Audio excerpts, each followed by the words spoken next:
So in relationship, you have a lot of control here. So this is your card. This is representative of you. In the major arcana, it basically means that you have a tremendous deal of control. If you choose to engage in conflict, or if you choose to be like, oh, I don't know if this person's right for me, and nitpick, because sometimes you can do that to make things a little bit more exciting. Nitpick, or, behave in a way where you kind of throw, like, it's like pretend jealousy, drama, throw it into the relationship to make things a little bit more exciting. You can do that, but then it's going to corrode the foundation of the relationship. Or you can choose to, at the same time, accept the partner for what they are, overlook some of these flaws. I feel like that's up to you as well. So you have a lot of control here. You have a lot of sway on how you want to move the relationship along, on what you plan to do. I feel like for some of you, there is a major problem here in your current relationship, where there are trust issues, there's power control struggles, like power struggles, control issues. One person is not able to succumb to the other. And I also feel trust issues that have recently crept into the picture. You're trying to give them the benefit of the doubt, but every time there is conversation, it creates all-out war. It creates hostility. It creates resentment. And so you're trying to, on the one hand, get to the bottom of this. But on the other hand, I feel almost like there are lingering trust issues here that you're not able to overlook, and you're not going to be getting back to this person, or you're not going to be, able to sweep things under the rug anymore. For some of you, you might be dealing here with a fire sign. Sagittarius, Aries, or Leo. Fire signs have been coming out a lot for your general reading. So I feel like it's trust issues, control issues as well. And I do feel trust issues here with the Seven of Swords, okay? Let me talk about this. The Seven of Cups is kind of like that pipe dream, that ideal, being very idealistic, being heavily romantic, and looking at a situation and wanting what could be, rather than looking at a situation for what it truly is.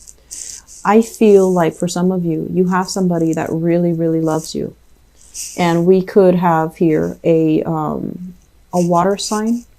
This is heavy, heavy water energy. 7 of Cups, 10 of Cups. This is somebody that wants the whole 9 yards with you. They want the romance, the passion, the chemistry, the family, the kids, the house.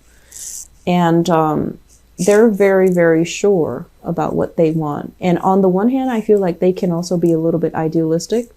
But water signs are heavily romantic by nature. So they're always going to be idealistic, whereas you're an air sign. So I feel like this might be, in a way, kind of like your energy, where yes, you do want this. Eventually, you do want this because it's secure, it's warm, it's nice. Everyone wants this. But I feel like you're at a point in your life where you still want to explore life. You still want options. You still don't, you might not want to be bogged down with family, children, house, mortgage, like this. Because although this is great, you have other options that are on the table. And you feel like if I, choose this, all of these options are going to be taken away from me. Am I ready for it? So there's a lot of fears of commitment here. There's also fears about, am I making the right choice? There's also fears about, this is what everybody wants. So if I have this, then I would have the one thing that everybody wants. But is it right for me? So I do see fears and reassessment. Reassessing what's really important to you on an individual level. Is this something that society expects of you, family expects of you, or do you want something else for yourself? So there's a lot of questions here. There's a lot of illusions. And there's also this promise from possibly a love relationship partner of the whole 9 yards, the stability. And I feel like once you have that stability, yes, it can be everything that you've wanted, Yes, it can bring you a lot of professional,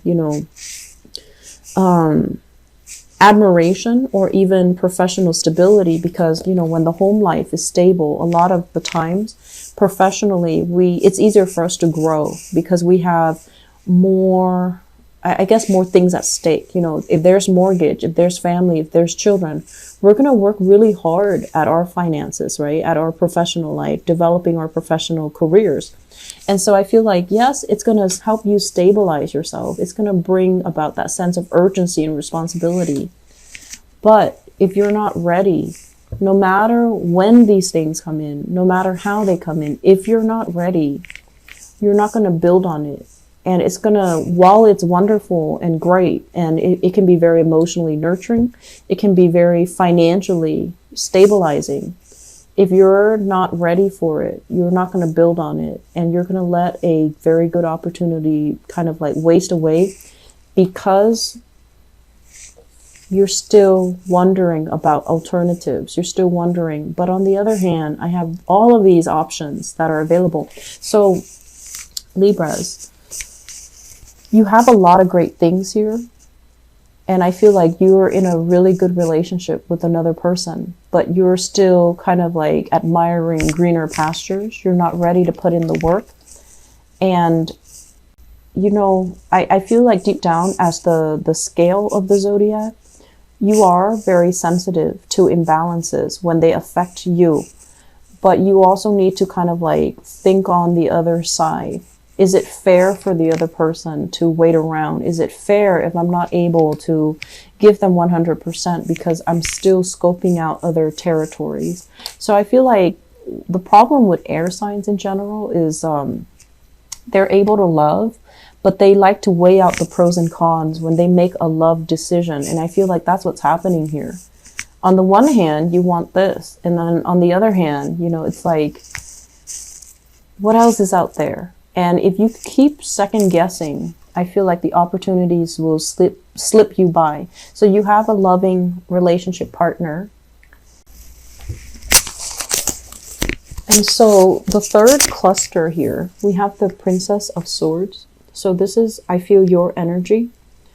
This is a card mainly about like somebody who's not overly emotional, and they're not overly like a sentimental person. Okay, so I feel like for some of you, it might be difficult for you to make emotional connections with another person, where you're kind of like barking up the wrong tree, going after people that are not right for you. Or I feel like, there might have been some complaints about relationship partners, exes, people that you've dated, and where they say like you're emotionally kind of not there. So there's an element here about needing to kind of reinvent ourselves, needing to really think about how to open up with the Death card. The Death card deals with transformation. So it's kind of like revisiting. How do we communicate? Are we warm and fuzzy and approachable? Or are we like so wrapped up in our head that we like to prove to other people how smart we are? We like to prove to other people all the things that we know. And then at the end of the day, a date turns into something very platonic. So something that has a lot of potential just kind of becomes, forever in that platonic or the friend zone.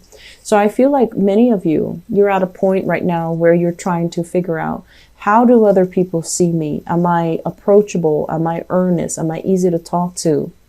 Or do I just live so much in my head that I kind of drive people away? So for those who are single, you're doing some major reassessment. And I also feel as well with the World card, it's kind of like interacting with a lot of different people, and people that are very, very different from you. And so through the interaction, people who might be culturally, ethnically, linguistically different from you, in the process of interacting with them, you're going to fill in all these knowledge gaps about yourself. You're going to learn more about how people behave. You're going to also learn more about how to be a lot more approachable, how to let your guard down, how to, come across as someone who's worldly and just good to be around. I feel, because this is not an overly warm, affectionate, approachable type of a person. This is somebody who's like, kind of like a know-it-all. So I feel like there's this energy here. Yes, you're very, very smart. And, you know, you're the least scattered of all the air signs. But this energy here can make it seem like it's very, the interaction with you is very platonic. It's great. It's fun, but it's skirting the surface. It doesn't really have depth. And so this is the month where we start to create layers and depths in our conversation with others, in our interaction with others, in order for us to be seen as someone who has depth, who is approachable, who's likable, and who has a lot to offer. I mentioned for, I believe, the Gemini people, this is a person, male or female, with the World card that is very, very highly sought after. They're, you know, like they embody a lot of depth. They embody a lot of charisma, a lot of charm, a lot of beauty. But I feel like it's not just physical beauty. The beauty shines from within. So I feel like you might be coming across somebody like this that you really, really, really admire. It could be somebody of the same gender, the same sex, where you wish like you could be this person. Or you are encountering this person in your dating environment. And you're trying to, you know, emulate or even, you know, try to figure out, why is this person so fascinating? I feel for some of you, it could be here, one of the later signs. So, you know, possibly even a Scorpio. So I have Leo, Taurus, Scorpio, possibly a fixed sign as well. So Leo, Taurus, Scorpio, possibly Aquarius. So the fixed sign, somebody who is strong in their beliefs, who's very opinionated. And it's somebody who has a lot of depth, who understands themselves on a very deep level. Fixed signs know who they are. And so I feel like you're encountering somebody like that, that has this energy that really draws you. So let's talk about this here. We have the Four of Wands. And the Four of Wands is a situation where a relationship or a marriage has kind of broken down. And I usually think about this as like, you know, somebody with children, like there's children in the mix, because we have here the parents. We have the Queen of Wands and the King of Wands. Okay, so you might be dealing with another fire sign, someone who's really, really strong. Their energy is kind of combative. They're intimidating. You might still be very, very attracted to them. And so you might be dealing with this person where you are going through the legal, you know, steps with them, like the separation, the legal extraction process. Or some of you are involved with somebody who is in the midst of a divorce, in the midst of a separation, in the midst of, you know, some failed relationship. And we have as well the third party. Three of Cups basically indicates third party interfering in a relationship. So I feel like some of you might be dabbling in this or might be caught in the middle of this. And I feel like the couple, if you're caught in the middle, I feel like the couple are still together. So you might be misled, okay, into thinking that they're completely done or the marriage is dissolved. I feel like the marriage is on the rocks, but they're still very much, you know, committed to one another. So I don't feel this is going to disband anytime soon. And I feel like the realization that you might be the third party comes in for this month. So Libras, please, please be very, very careful. Okay. There are a lot of energies here that indicate to me truths coming to light, things kind of spilling out. So just, you know, take care of yourself accordingly.